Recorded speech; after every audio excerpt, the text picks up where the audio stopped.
go. Welcome back to another edition of Declare Your Independence with James Corbett. I'm Ernest Hancock, and we like to touch in every week whenever we can to make sure that we, what is this all about? There's a lot of effort that's going on around the world, and there are signs. And if you know what to look for, if you're actually looking, you can see that there's seeds being planted for what? What kind of seeds? In the Bible, they talked about mustard seeds because it was the smallest seed.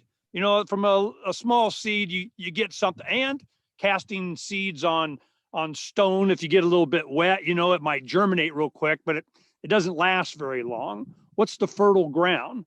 A lot of times, it's cow manure. You need to get out on the lone prairie where we're at here. I'll show you in a little bit when the sun starts to go down a little bit. This is land that Donna and I are negotiating for right now. And we have, there's 20 acres. We may get like 10 for ourselves. And it makes us think of what this is all about. It's to be out in the middle of the nothing and left alone. This is what it comes down to.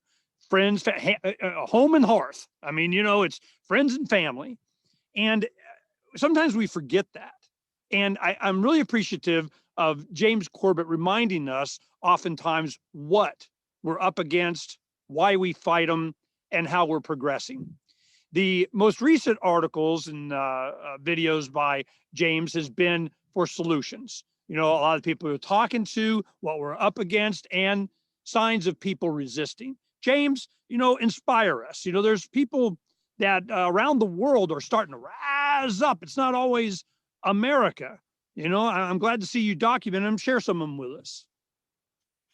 All right, you touched on a couple of really important philosophical points there. So let's underline that for the audience. One of which is that, it's good to know what you are fighting against so that you can better understand how to fight against it. But the most important part of all of it is, what are you fighting for? If you're not fighting for something, what's the point? Why are you even fighting? What's going on? So without that sort of basic root, what are you actually doing?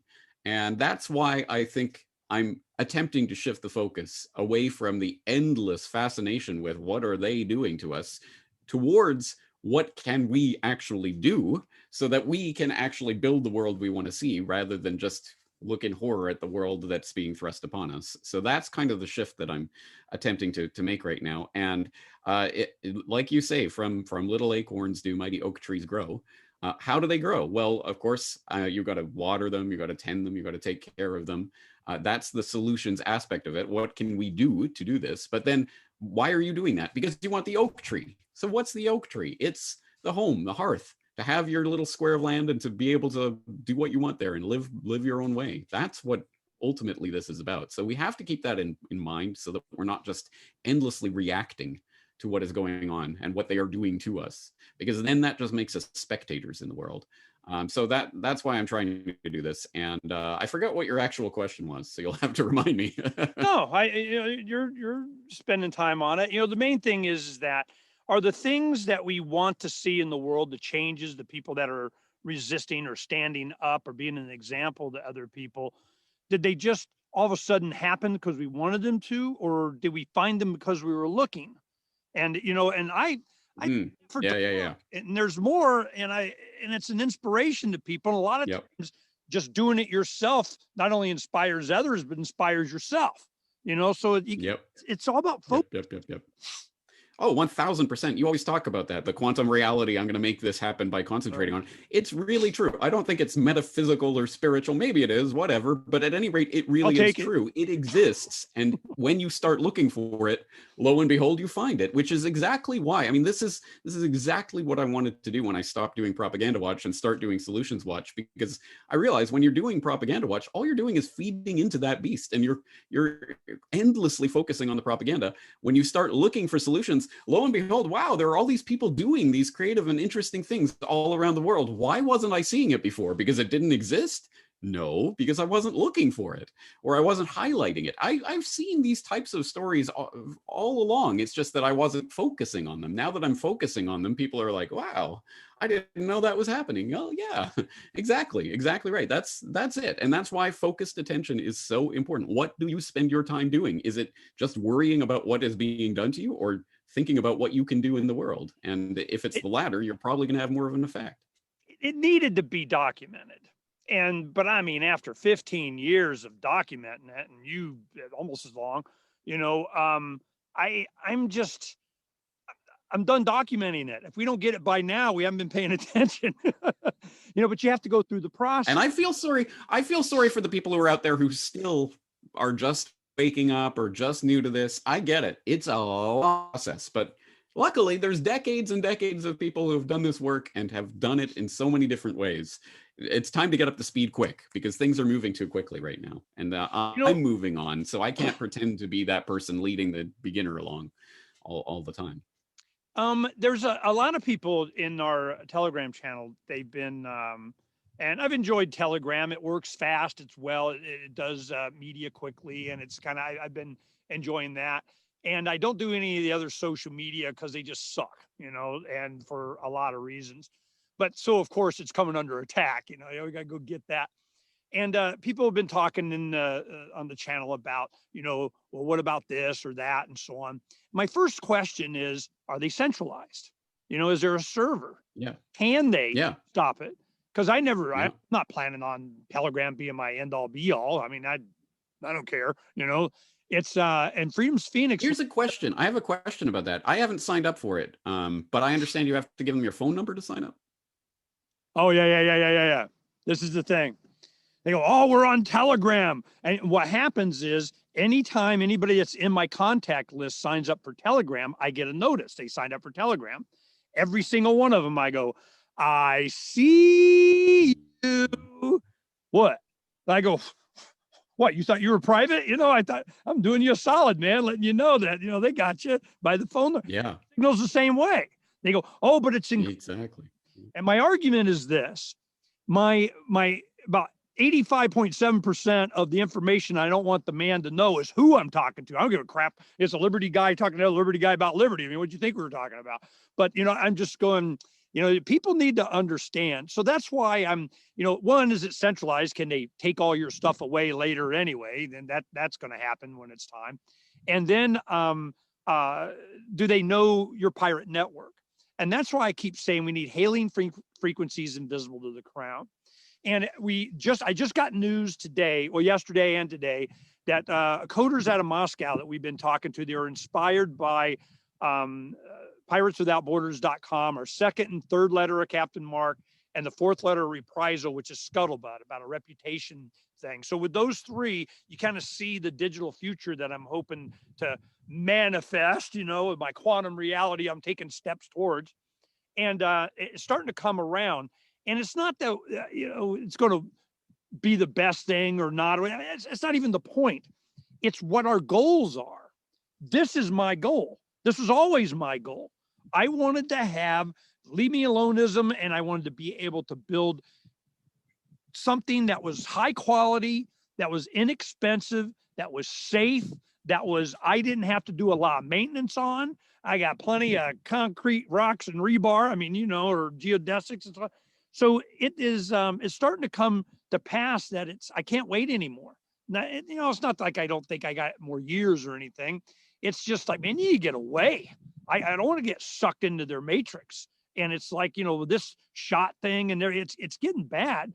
So if I manifest it, if I start doing it, if we start planning for it, then, and I got a real estate wife, so that doesn't hurt, and I go, if we start actually doing it, it'll come to pass and be inspiration for others.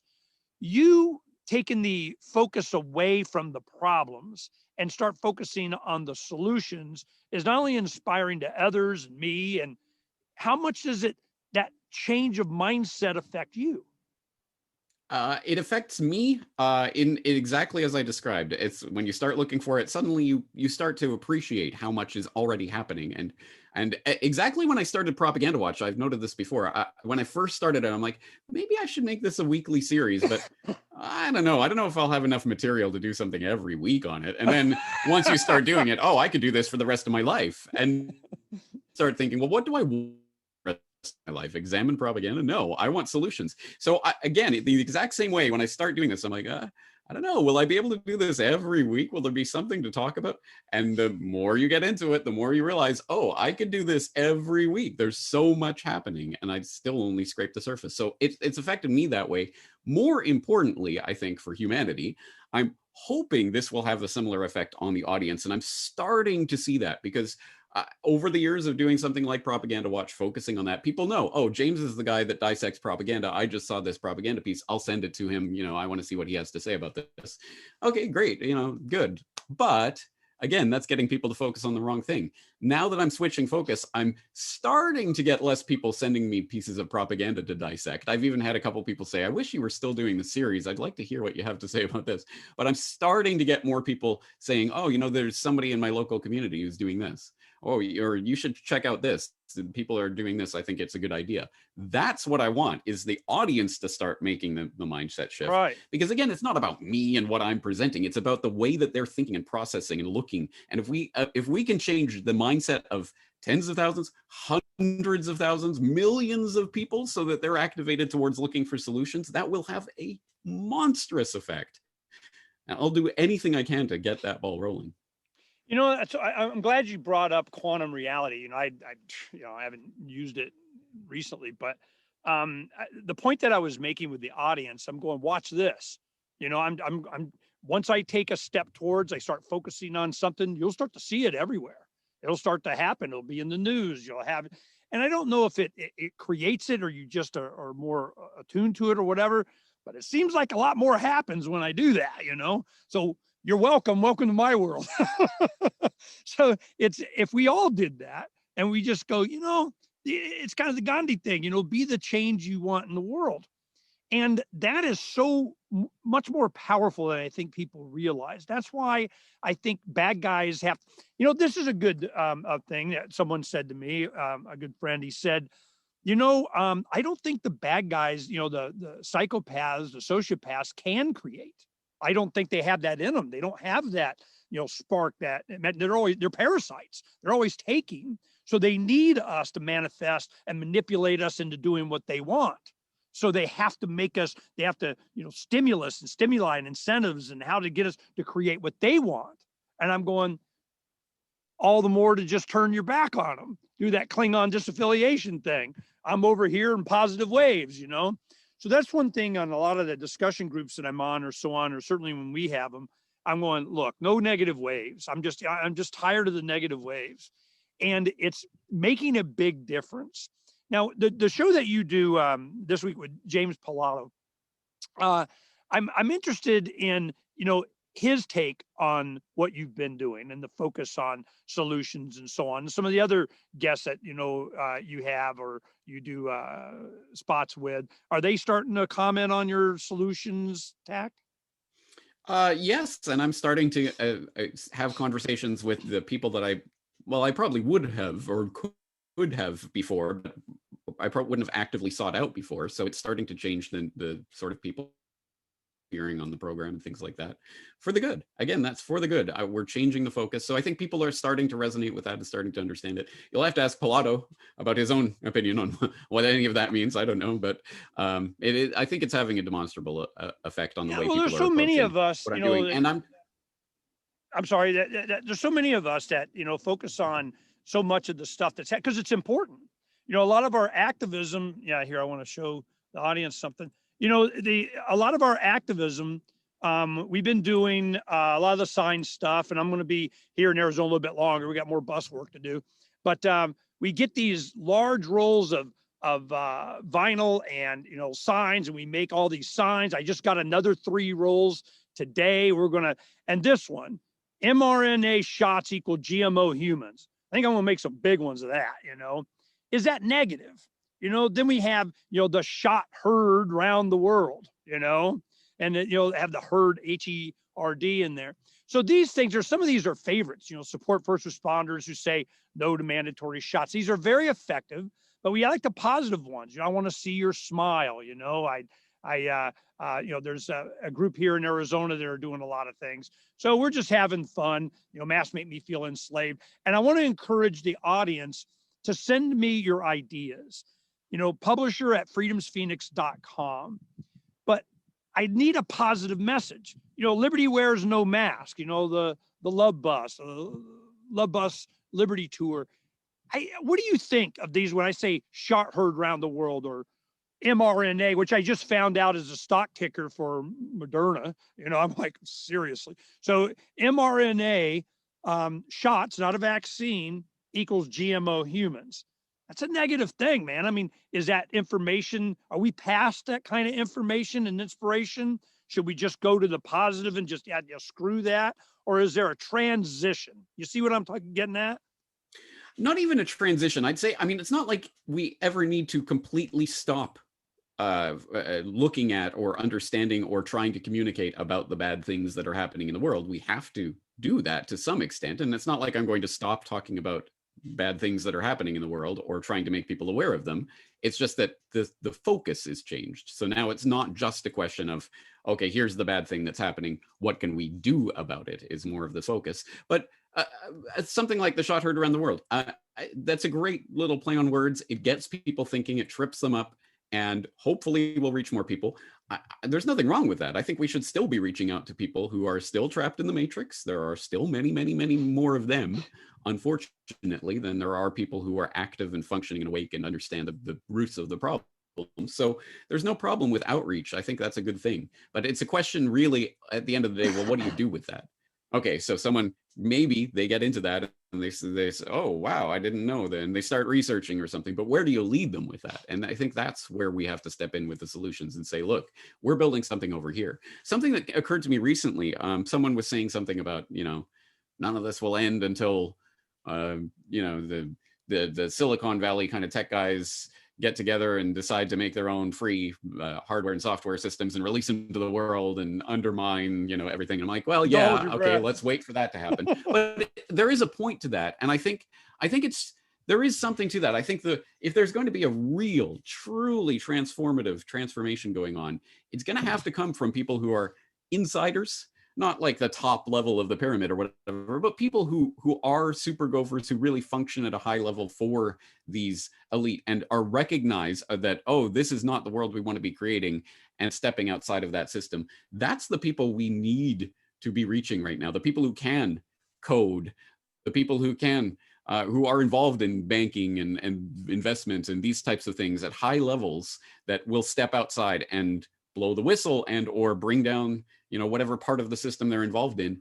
That's that's where things really start to change. And we have to reach them, not just with the message of negativity, but by building something different. Because the way that these people function is they are incentivized, heavily so, to work for the elitists. Hey, these guys, they know that, if they butter my bread the right way, I'll help them build the slave system. We've got to show them, oh, we have something over here that's going to be a lot better. We're already building it. We're working on it. You can help create it, and it's going to be great, and it's going to lead to flourishing. Unless you have that alternative, why would these people leave that system? Well, me and my family are good, so screw you guys. Oftentimes it's their children. And that's why, Pirates Without Borders, we did it the way we did with the book that we pass out when we go to these crypto conferences and everything. I'm looking for the 20-year-old kid that's out there.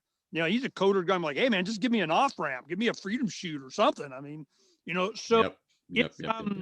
I understand that. It's generation. And actually, sorry to interrupt, but that's so important, because when you look at the histories of a lot of these guys, these people who become the super gophers, you find they hunted, they were recruited early.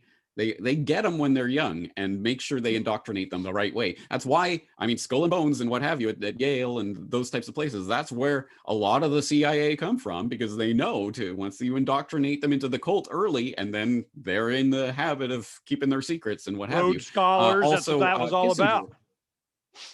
Supposedly Kissinger was picked out of a lunch line by Rockefeller. I don't know how literal or figurative that story is, or Morris Strong, who was some 14-year-old kid who basically got picked up by Rockefeller and his cronies at the UN and made into the person who Yeah, I was. wonder That's the what way the they do it. traits We are. should be doing that. I wonder what the traits are.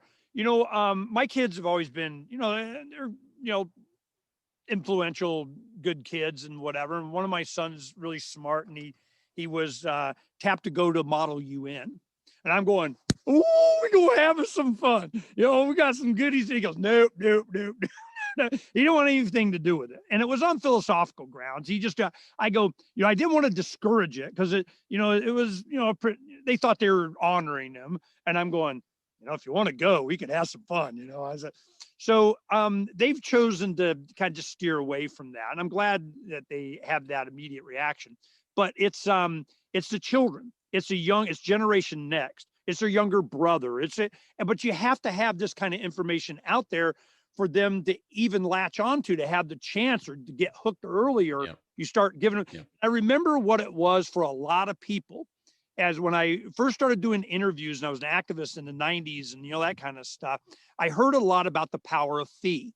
And it was Foundation for Economic Education, I think it was, that they did books. It was all Milton Friedman kind of stuff. And they remember I went to a protest in Washington, D.C. against the Czechoslovakian invasion by, the Russians, and they had books, back before the internet, and it was always an Ayn Rand thing, or it usually begins with Ayn Rand with the title of one of the books. And there's, Fountainhead and Anthem and all this kind of stuff. It's so many times people are influenced by that kind of stuff, and now it's just, our attention span is so short that you're dealing with them, but you can do it in a lot of fun ways. And there's such a tapestry, a diversity out there that I'm glad that it's done. I'm thinking that we're at a point now, and that's why it's so important not to have everything go down the memory hole, and why I want to archive everything and keep all the best stuff. And you encouraging people to save the actual, material, like Richard Grove's always going, have the artifact. I got it right here. I'm holding this thing. And it's very powerful so that you have the evidence of what was what. And that's why our archives and, God, it's almost 500,000 stories that we've done on Freedom's Phoenix that we do and all the stuff that we do, because I know that if this stuff, which they sure as hell want to get rid of it, and they're doing it as fast as they freaking can. This is a, Alexander Burnin digital book pile of, oh my God. And I was talking to Dr. Judy Mikovits today on the show, and Amazon bought all her anti-mask books and set them there. Yeah, they're all ours and we're not selling them. I'm going, it's because it's piddle money to them. They just want to make sure it doesn't get in the lexicon. And that shows what they're afraid of, right? They're afraid of the information that we're providing and the ways that we can activate people's minds. We in any sort of fair fight, we're kicking their butt in the information war. That's why they are scrambling to censor everything that they can. That's why they are paying attention. It's because we are having a huge effect. And here's a story that I saw yesterday. Bill Gates is just baffled why so many conspiracy theorists are coming after poor little Bill Gates. He just wants to help the world, blah, blah, blah. And the chilling part of that was something along the lines, he said, we're really going to have to look at that this year and get to the bottom of where these conspiracy theories are coming from. Well, when Bill Gates says something like that in a news article being quoted, that means he already did it. Yeah, here's the thing. That means, in case people didn't know, the Eye of Sauron is trained on outlets like this one right now, and they'll be ramping that up this year. That is a signal by, this year they're going to really start coming after people like you and like me. And that's going to take a lot of different forms. We have to be prepared. And that's why the IPFS backups and those types of things so important right now. Yeah, I agree. Because they will, if they can, they will take down sites like yours and mine. And that's why we need to get them up in different ways. Well, I know you're concerned, your audience is like, man, your IPFS is like a week behind, 2 weeks behind or whatever. I talked to Derek about it. He goes, the way he did yours is, and they're working on different ways of doing it, but the way he did yours to get the entire thing all linked in the replication, he has to download the entire site through that sitemap every time he updates it. That's what's going on. So he'll do it like every couple weeks or month or something like that. Yeah. Then boom, it's all up there, but for whatever he didn't do. And I'm going, well, can we fix? He goes, yeah, I had like billions of hours and lots of time. We'll get to it, but Yeah. we're planning on doing was the original idea is the Raspberry Pi to process the data and couple of terabyte hard drive, to external hard drive to go with it. And you got a pirate box of which you could have the whole Liberty community on there, all of Freedom Space, all of James, all of the stuff that, and now you're a seed, you just plug it in and automatically is one of the nodes. And then you can pin it to where the new stuff that comes on, gets added and so on. So it's, I think we're going to continue development on that angle. A lot of Please. I will pimp the hell out of that thing if you make it just easy. Just make it plug and play. Just here's the thing. You buy it, you plug it in. We've already had them. Broadcasting. It's just it's the loading. You make them en masse, and I will absolutely let people know that exists and help to get that out there. Okay, you hear that, guys? Just let's get her done. And but as you know, it has to be Grandma Just Button, the absolute simplest thing that could be done. Like just plug and play, it's ready to go. Brother, if you can do that. I'm in on that. If I got to explain it to my wife, it didn't work, man. You did it wrong. While we got the sun starting to go down, I want to show you this. This is what the desert is like, out here. I'm just so looking forward to, getting out here. The road's not, I can get the bus, to the property line. You got to bulldoze your own whatever, but I mean, It's gorgeous out here. Ah, it's beautiful. It's a world of cactuses and everything. And these mountains around behind there, in the distance, the ones way over there have snow on them. It's raining, it gets snow up here. But this is kind of what I was looking for. Kind of have a gentle slope that goes into where I can do some, water harvesting, and it has well water that we can do, and we can terrace and build and have views and still get to town and everything. I mean, it's just so gorgeous. And you got to get your permission slip from the man, right? Well, that's part of what we were looking at. What do we have to have? How can you register to agricultural? What kind of tax things you get in, all that stuff. But once you get your, I'm on it, then screw them. They better bring a satellite Hellfire missile come get me thing, because I'm here. So yeah, that's why this trip was two things. It was property rights. Do I own myself? Am I going to be forced into taking an inoculation? And I mean, they're going to have to. It's going to be force. It's going to be. They're going to have to strap my ass down, or they'll shoot the dog or something. Well, I don't know. About dogs, I don't care. But but they, oh, did I say that out loud? But I'm not as much as I care about my life. But the other thing is, if it pleases the crown, can I occupy my own land? And when I do, I'm like, who the hell cares? The biggest thing, you got all these rocks. I go, good building material. I mean, I stay out of my way. This is a really important thing to me at my age and at the time of my life. I looked forward to this so much that I'm 59 years old. I'm in good health. I need to lose a few pounds, get to working on the land kind of thing. But I don't have any ailments. I'm not on any prescriptions. I prescribe myself only marijuana, to get your mind right. And then my children are of age, and they have children that I'm feeling I'm going to get to see great grandkids. So I'm going, wow, this is awesome time to be alive. And the and then we saw Starlink is going from, now they have about 100 megabytes, are going to 10 gigabytes a second. 10 gigabytes, 100-fold, 10 gigabytes. I'm like, blip, I'm done. And here I got 5G and 4 bars. How the hell that happened? There happened to be a tower a few miles that way, and I'm just up on a hill here, and I'm going, it's speaking to me, James. It's speaking to me. You know what I mean? So, but then what? What happens when they start trying to screw with us? What do we do then? You're the Indian farmers. This is what's happened to them. Talk about that if you remember that story. Yeah, I haven't been deeply following this story, so I'm not the best person to talk to. I'm going to hopefully get someone on to talk about it in more detail. But yeah, some new laws have been passed by the Modi government that essentially has created the largest protest movement in the history of the human species. Oh, by the way, as a footnote, hundreds of thousands of people right now protesting, and it really does have the potential for toppling the Indian government if they really push it through. We'll see where this goes. Anyway, I'm interested to find out more about it. But yeah, this is the thing. Politicians and their string pullers like to push the buttons and assume they can program the population any way they want. But sometimes they hit a button and people go no. And when people say no and mean it, you can truly put at least derail an agenda.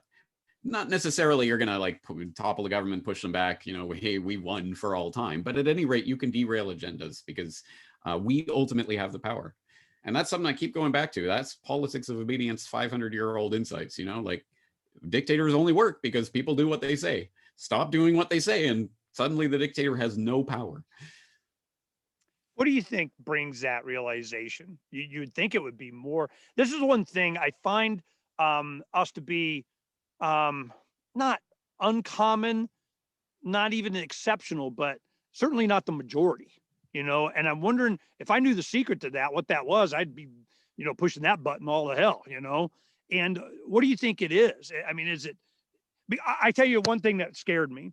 It was here in Arizona. Janet Napolitano, which later became Department of Homeland Security under Obama. So, I mean, where you're at right there. She was governor here.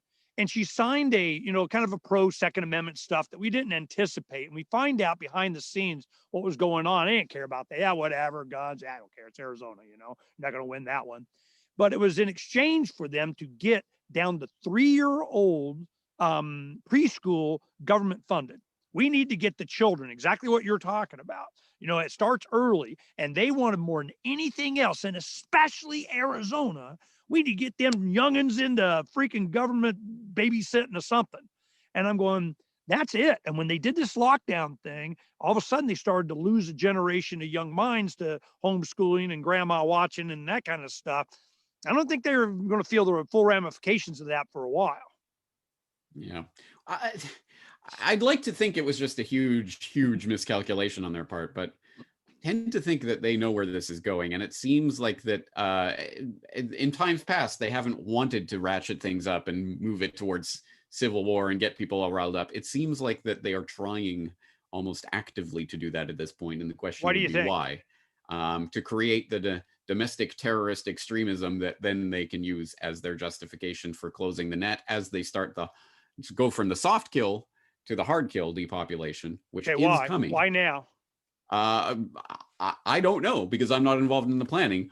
I would assume it's because they know that either within the next decade or two, there's going to be the fundamental tectonic shifts literally in the world, whatever those may be, the grand solar minimum and or the comet strike or whatever they know is coming that they've got the underground bunkers for and they're trying to go off world, and or the technological progress that's been made towards automation and AI and all of that stuff. Hey, it's ready. Let's do it. Let's get rid of these icky humans. The humans are getting stronger. We're probably not going to be any stronger than we are now. We got AI and freaking droid army of whatever the hell. Yeah, you watch some of these Boston Dynamic robots, man, it scared the crap out of me. They start. You know what's a good point that you stress sometimes, and I think needs to be stressed more often, is that what they are deathly afraid of, I think, more than anything else, is the idea that we will have this technology. We will use this technology. Yes, this technology is coming and they're working on developing. Yes, we can get our total enslavement system in. But if that technology was in everyone's hands and we all had our own private drone army, AI, whatever, we could unleash. Well, we don't need Alexa. We got Jeeves, or Jarvis or whatever you call it. That idea, so important. That's, I think, part of the desperation, the sort of like, we got to get this done, because if this technology gets out, if the people start using it, game over for the would-be elitists. Yeah, they're thinking they got, in the Middle East, it's a bunch of sand people out there, with their rifles, and they got IEDs are setting off with phones taking out, gazillion dollar, MRAPs, You think what do you think's going to happen when the American people get pissed off? You know, you got a bunch of nerds out there. You know, who's going to be the freaking frontline soldiers? Who's always in these hacker movies, man? It's going to be some 13-year-old kid with a ribbon and a card that goes in something. And as time goes on, we've been encouraging our grandchildren with Arduinos and Raspberries and all this. Man, you're gonna need to know this. I guarantee it. You know. Yeah. I wish I knew more, but I definitely want to encourage people. And you've been such an encouragement. And I think that the time we kind of, you know, are going this way with pirates and so on. When you made the announcement, you're giving up propaganda watch and going to solutions. I don't think it could have been at a better time, because this transition from what's been going on to now is definitely, because they want to come up again. Oh, our propaganda is better than yours, and we beat you into submission, and we silenced you, and we took you off of whatever, and all that kind of. And you're going, oh, that is so last century. You're fighting the last war, man. You guys are always fighting the last war. Yep. Yeah, no, that's exactly right. Exactly right. And again, this goes back to what we were saying before. The thing that they are losing the information war. We are kicking their butt. And that's why they are so scared of having people like you and me have a voice. Oh, these people are talking amongst themselves. They're not listening to our propaganda anymore. Precisely because, as you say, you know, if things really kick off, say in the US, do you think all these Silicon Valley tech nerds are going to win the day with their pocket protectors? No, of course. It's going to be the mass of the people rising up against them that could kick their butt in a second. That's why they have to control their minds and make them believe, no, you see, the enemy is those people over there. It's not us. It's not us. If we can expose who the real enemies are and how, you know, here's their vulnerabilities and here's how we can topple their dictatorship, game over. That's what it's all about. That's what it's all about right now. So yeah, let's focus on that. Topple it with what?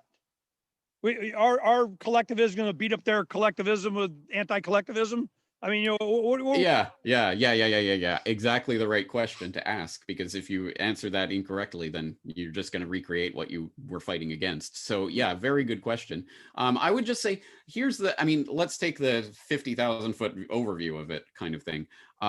My vision of that is always the pyramid. We're Atlas essentially holding up the pyramid. It's not one Atlas, it's billions of us holding up the pyramid so that these elitists at the top can enjoy all of that.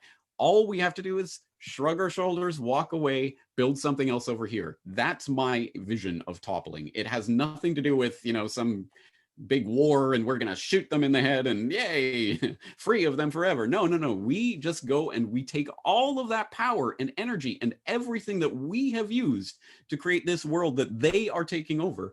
Let's just use that for our own purposes rather than theirs. So as long as we understand how to do that, we've already won. That was a Buckminster Fuller thing, you know, just, make their systems obsolete and, you know, you're done. And that kind of inspired me years ago to take a look at the geodesic dome thing. And when we started doing that, my biggest thing is you can incorporate such a large area with so little material and it be strong. And I'm going, why aren't we doing this? Well, that's why, dummy, you know? So, okay. So I'm leaving, I think I'm, regardless of, you know, whether they're done working on the bus or not, I want to make it early February, in the first half of February, we're going up to Aircrete Harry in Southern Colorado, where he's incorporating, you know, doing aircrete spray and different techniques of making domes. And he saw that we did geodesic with another YouTuber down here in Arizona. And he goes, that's what you're talking about. I want that. You know, let's do that. I go, you know, if you'll do your system on it, teach me, and I'll spend a few days. I'll be your new slave, man. I'll make it go word, and I'll bring it and give it to you. So I really don't want to miss that opportunity. So we're going to take advantage of that. And it's not so much like my wife, it's in the round. I like the round, you know, because my restaurant, I had everything in the round. It's more ergonomic, you know, and you can reach out, my lab or my studio or my, you know, whatever the hell I'm doing, my workshop, it's just more convenient. Well, you got to make, okay, I'll make a round table. I don't care, you know. So it's, I'm looking forward to it. She goes, how much work that'll be? I go, yeah, good. But the reason I'm doing it is not because I care or think it's, you know, inherently beautiful. You can make it really cool, but and it's going to be a thing in the future. It's because it's so cheap and it's so easy. And that is what I found, that who's controlling a lot of this stuff is who makes all the money. You know, it's when you watch these shows, it's all the joints and all the screws and all the nails and all the eaves and all the baseboards and all the, I'm going, oh my God, if you have, give me, I'll make a bathtub and then turn it over. I mean, you know, it's like a big boat with fiberglass or something. I mean, come on, this can't be that hard, because I'm not so worried about, I just don't want to be too cold or too wet or too hungry or too thirsty. And you got the technology, all the stuff that we did over the years, a decade of aquaponics and turkeys and chickens and goats, was for this, because I know I can. I'm going, oh my goodness, do and I wanted to know for me, well, what happens when we start demonstrating it to other people? Mm-hmm. Where I see this is going, but you can't get to that if they force notions and potions into your flesh. The very act of it, even if it was saline water, it's the fact that you took that shot from the ground. Yep. Because it's not going to be, you know, it may be this first vax. It's the second one. Then they're talking about the booster. Now they're talking about a third shot. Hell, they're talking about 3 masks. They went from 2 to 3 masks in a week. Yep. Let's put it this way. If they can get away with it, they will continue pushing more and more toxic, not vaccines, toxic injections into you until people say no. And they'll say, you know, you just need one every year for the rest of your life now. And who knows who's going to be the watchdog who's looking after what are they really putting in there? And as you say, it may not be this first round, but you know, the second, the third, the 15th, maybe it's the combination of them. At any rate, as soon as they breach that line, as soon as they cross that line and say, we now own your body and we can tell you what you have to put in it, that's it. That's the end of humanity. It's only a question of how long it takes to play out. So we have to let people know that and understand that, and then move them towards and actually fostering the system that's coming about. And we have to foster the people who will be building that new system, because look, there are going to be the same types of engineers and software designers and the people who have built all of this technique for enslavement will be the ones who hopefully that we can recruit to building something for freedom. But we have to have something to incentivize them with. We have to have something in place that we can support them. And look, you're not going to go starve and you die because you can't feed yourself. We will have to find ways to support those people and to build them up. And that's, I think, an important part of the solutions. On that note, I am busy saving the world, so I'm going to have to leave it there for this week. James, thanks. You know, I just give people, kind of a view of what we're looking at here. It's just so, the desert is, I remember in one Lawrence of Arabia, they go, why do you like the desert so much? He goes, because it's clean. Peace, brother. It's beautiful. I'm jealous, but hopefully I'll get to see it in person one day. Absolutely. Bye-bye. Take care, buddy.